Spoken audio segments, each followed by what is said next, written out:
Good evening mga kamista, welcome back po sa ating channel. Ngayon po pag-uusapan naman natin itong latest, bagong-bago, mainit pa mga kamista. At ito ay walang iba kundi siyempre yung pinaka mainit na issue sa Pilipinas, ang flood control. Ang topic po natin ngayon ay yung mga mandurugas diyan sa gobyerno ng DPWH. So pinatawag na nga po sa hearing itong mga sangkot o mga pinaghihinala ang mga gumagawa ng mga kalokohan diyan sa DPWH. Ito yung mga naturingang mga engineer na mangangalaga para maprotektahan at masiguro na yung ating mga project ay ginagawa na maayos. Pero itong mga engineer na ito, mga inhinyero, sa halip na masiguro na tama yung ginagawa, sila yung promotor sa kalokohan. Sinisiguro nila na marami silang nakukuhang pera sa mga kontraktor. So mga kamista, ngayong araw na ito may latest.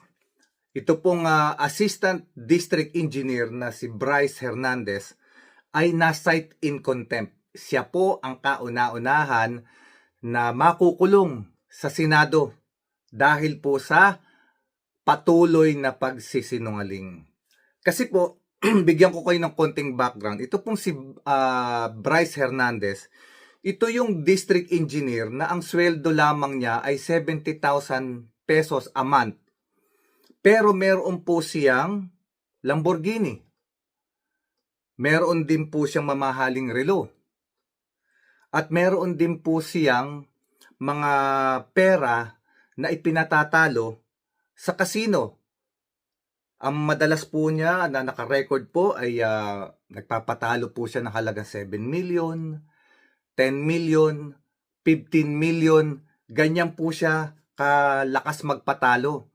At ang pag tinatanong po siya, ang sinasabi po niya, yun daw po pera na kanya itinataya ay yung pera na ipinapahiram sa kanya o pinapalaban nung kanyang district engineer na si Alcantara, kasi magkasama po magkasabot po yung dalawang kolokoy na yun yung kanyang boss na si Alcantara na district engineer at siya ay assistant naman na district engineer po sa Bulacan. So mga kababayan ko sa dyan sa Bulacan, alam nyo na pag nakasalubong ninyo yan, pitikin nyo yung kalembang sa pagitan ng hita para medyo madala.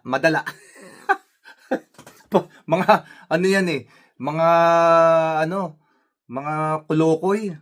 Itong mataong to, malakas magsugal. Ang lakas magpatalo. So, ito po mga kamista, pakinggan po natin kung paano nagsimula yung pag-cite in contempt po dito kay Bryce. Pakinggan po muna natin kasi nagsisinungaling po siya. Meron po pala siyang alias na ginagamit.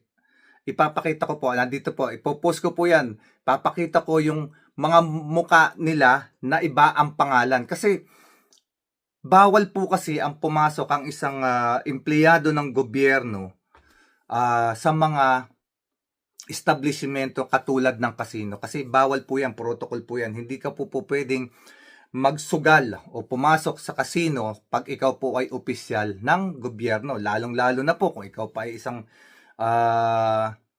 senador o congressman o politiko. Kaya nga po noong panahon ni Joseph Estrada, naging malaking issue na sila ni Atong Ang ay magkasama sa casino na nakita sa CCTV at sila ay nagsusugal. At nga yung pong naglabas ng video na yun na nag-leak, hindi na ho natin malaman kung saan siya napunta. Nawala rin po siya.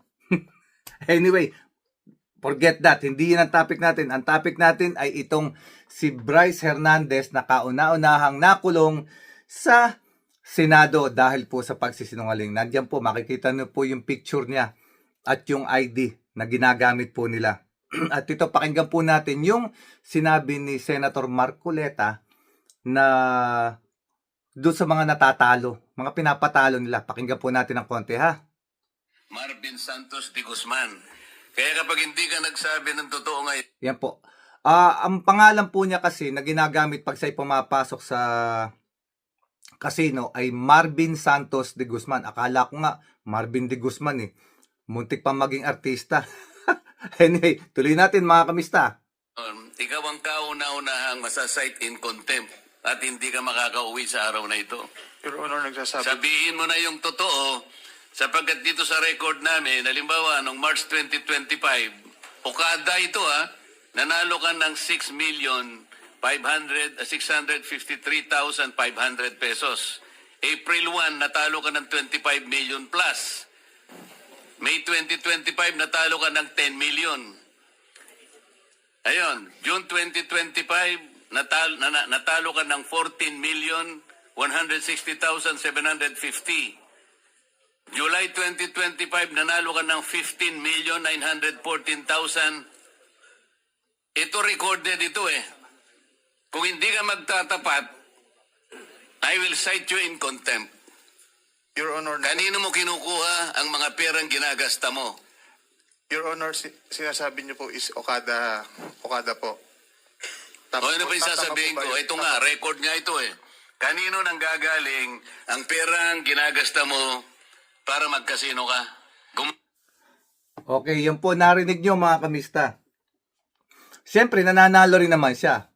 Siyempre, mas marami yung talo. Pero, ang punto rito mga kamista, sa halagang 70,000 pesos na sweldo mo buwan-buwan bilang Assistant District Engineer, paano mo ka nakakaya na tumaya ng milyon o magpatalo ng milyon samantalang ang sweldo mo ay 70,000 pesos a month lang? Nakuha mo pang bumili ng Lamborghini. And according to the record, according to the information na binigay din po ni Senator Jingo Estrada at according din po sa BOC, ganito po yan. Kung ikaw ay nag-import ng luxury vehicle, halimbawa ito pong Lamborghini na gusto nitong si Bryce, yung asawa niya, kasi ang balita nga po, pumunta lang sila do sa tindahan ng Lamborghini at itinuro ng asawa na ito, gusto ko to. Ito ang gusto ko. At binili raw po agad ni Bryce Hernandez at binayaran ng cash. Yung pong Lamborghini raw ay nagkakahalaga ng 15 million pesos. At kung ito raw po talaga ay dahil sa ito ay imported at luxury car, kung ito raw po ay binayaran talaga ng tama ang taxes, it has to be 100% tax. So, dapat ang presyo nito ay 30 million or aabot daw nga po ng 32 million. So, ibig sabihin, paano nakabili ang isang Bryce Hernandez na isang Assistant District Engineer ng halagang 32 million o sabihin na nating 30 million na halaga ng isang Lamborghini? At paano rin nagagawa ng isang Assistant District Engineer na katulad ni Bryce Hernandez na makapagpatalo ng milyon-milyon sa kasino sa halagang 70,000 pesos na sweldo buwan-buwan kung wala po silang ginagawang kalokohan. And actually, inamin nga din po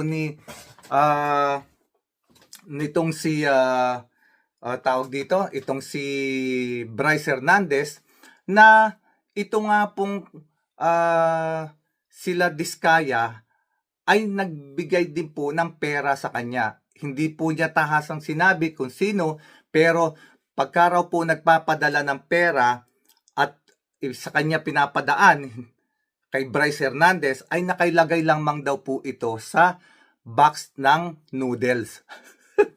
Pero siyempre yung box ng noodles kung nakakita na kayo ng box ng noodles at ang laman nun ay puro cash at na pera, maaari nga pong magkahalaga yun ng malaking halaga. Sabi nga po ni Marcoleta, nagbiro pa siya, siguro yun yung 20 million. Biruin mo, sa kanya raw iniaabot at dinadala sa opisina niya kasi ang opisina raw po ni Bryce Hernandez ay nasa itaas, nasa second floor at wala raw po pumapasok ng iba kundi siya lang. Kaya sa kanya raw po pinapadaan. So mga kamista, alam nyo na mga kamista kung ano ang talagang kalokohan na nangyayari. Nakakagigil, di po ba? Ito talaga ang sasarap pipitikin ng mga kalembang nito sa pagitan na ng kailang mga hita hanggang sa mamaga na maging kasing laki ng timba. So, sobra pong ibang klase magnakaw itong mga to. Naturingang mga engineer. Naku, ewan ko, nanggigigil ako. Ewan ko, hindi ko alam kung ano gusto kong gawin sa kailang. Kung pipitikin ko ba yung kalembang nila sa pagitan ng mga hita nila o dapat ibitin sila ng patiwarik. Pero anyway, mga kamista, sabi nga ho ni Marcoleta, siya ang kauna-unahan na makukulong sa Senado at na cite in contempt dahil po sa patuloy niyang pagsisinungaling. Kaya mga kamista, patuloy po nating subaybayan itong hearing na ito sapagkat wag natin silang kakalimutan dahil pag nawala ho itong issue na ito, pag itong issue na ito ay lumamig, mangyayari nito magkakalimutan na naman. Kaya kailangan ang mamamayan, kailangan lagi po tayong sumubaybay, wag nating kalimutan, wag nating pabayaan na lumamig ang issue na ito at mabaliwala. Kailangan may managot. Kailangan makita natin na merong makukulong at may mananagot, hindi lamang kontraktor, hindi lamang yung sa DPWH, kundi kung sino pa po yung politiko na talagang pasimuno rin ng kalokohan na ito.